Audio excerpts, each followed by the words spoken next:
ఆధ్యాత్మిక రాజధానిగా పేరుగాంచిన తిరుపతి నగరం కూటమి ప్రభుత్వం కుట్ర రాజకీయాల కారణంగా ప్రతీకార జ్వాలలతో నిత్యం రగిలిపోతోంది. తిరుపతి నియోజకవర్గం టీడీపీ ఇన్ఛార్జిగా ప్రకటించినప్పటి నుంచి నిత్యం ఏదో ఒక చోట రావణ కాష్టంలా తిరుపతి నగరంలో ఏదో ఒక గొడవ జరుగుతూనే ఉంది.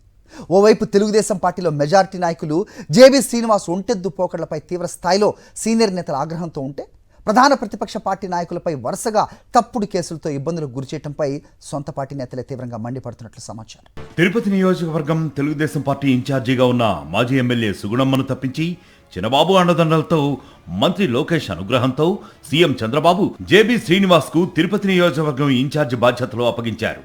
ప్రత్యక్ష రాజకీయాల్లో నేరుగా ఏ పదవిని అందిపుచ్చుకొని జేబీ శ్రీనివాస్ కు ఏకంగా నియోజకవర్గం ఇన్ఛార్జి పదవి కట్టబెట్టడంపై టీడీపీ సీనియర్లు ఆగ్రహంగా ఉన్నారు.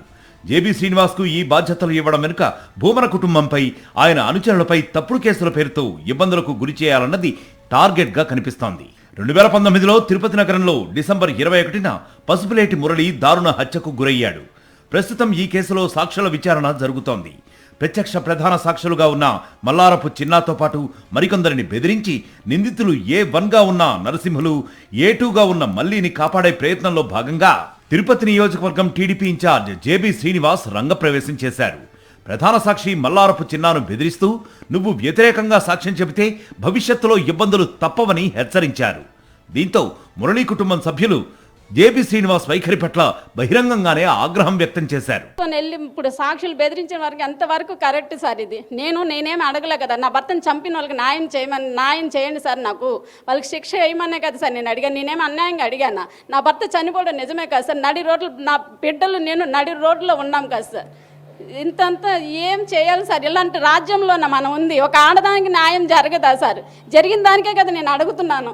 నేనేమన్నా తప్పు చెప్పానా? నా సాక్షులు తీసుకెళ్ళిపోతే ఎట్ట నేను చూడాలా? చేయండి, దయచేసి నాకు న్యాయం చేయమని వేడుకుంటున్నా. ప్రత్యక్ష సాక్షి చిన్న ఈ నెల 5వ తేదీ కోర్టులో సాక్ష్యం చెప్పేందుకు హాజరయ్యారు. వాయిదా అనంతరం చిన్న మురళీ కుటుంబ సభ్యులతో కలిసి వెళ్లిపోయాడు. కొద్దిసేపటికే చిన్న భార్యతో తిరుపతి వెస్ట్ పోలీస్ స్టేషన్లో తన భర్త కనిపించడం లేదని, కిడ్నాప్ చేశారంటూ ఫిర్యాదు చేయించారు. ఆ తర్వాత తనను కిడ్నాప్ చేశారంటూ చిన్నా చేత ఫిర్యాదు చేయించారు. దీంతో 118/2026 కింద కేసు నమోదు చేశారు. మురళీ కుటుంబ సభ్యులతో పాటు వైఎస్ఆర్ కాంగ్రెస్ పార్టీ నాయకులుగా ఉన్న పసుపులేటి సురేష్ 5గురిపై కేసు నమోదు చేశారు. చిన్నాతో తప్పుడు కేసులు పెట్టించడంపై, సాక్షులపై బెదిరింపులకు పాల్పడటంపై మృతుడు మురళీ భార్య సత్య జేబీ శ్రీనివాస్ ఇంటి వద్దకు వెళ్లి ఆందోళన చేపట్టింది. ఇది కవరేజ్ చేయడానికి వెళ్లిన యూట్యూబ్ ఛానల్ రిపోర్టర్ సునీల్ తో పాటు సాక్షి ఫోటోగ్రాఫర్ కృష్ణపై దాడులు చేశారు. సునీల్ తీవ్ర గాయాల పాలై ఆసుపత్రి పాలయ్యాడు.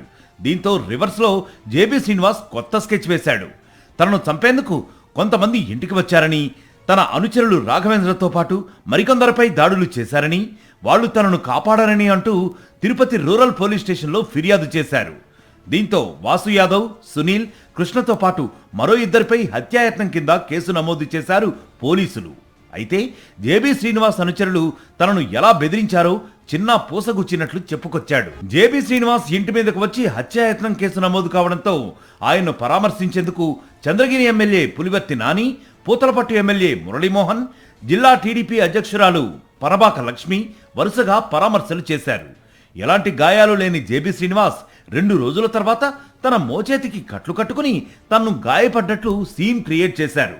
జేబీ శ్రీనివాస్ ఇంటి ముందు ఏమి జరిగిందన్నది మురళీ భార్య సత్య చేసిన నిరసన, మాట్లాడిన మాటలు అన్నీ ప్రత్యక్షంగా కళ్లకు కట్టినట్లు కనిపిస్తూ ఉంటే, జేబీ శ్రీనివాస్ ఇంటిపై వైఎస్ఆర్ కాంగ్రెస్ పార్టీ నాయకులు హత్యాయత్నానికి ప్రయత్నించారు అంటూ సీన్ క్రియేట్ చేయడంపై నగర ప్రజలు తీవ్ర ఆగ్రహంతో ఉన్నారు. మొత్తానికి ఒక వీధి రౌడీకి నియోజకవర్గం ఇన్ఛార్జి బాధ్యతలు అప్పగిస్తే ఏ స్థాయిలో నిజాలు తారుమారవుతాయో, ఏ విధంగా చట్టాన్ని తనకు అనుకూలంగా వాడుకుని తప్పుడు కేసులు నమోదు చేయవచ్చో ప్రస్తుతం తిరుపతిలో జరుగుతున్న పరిణామాలను టెంపుల్ సిటీ ప్రజలు నిశ్చితంగా గమనిస్తున్నారు. మరిన్ని అప్డేట్స్ కోసం ఛానల్ ను సబ్స్క్రైబ్ చేయండి. నోటిఫికేషన్స్ కోసం బెల్ ఐకాన్ పై క్లిక్ చేయండి.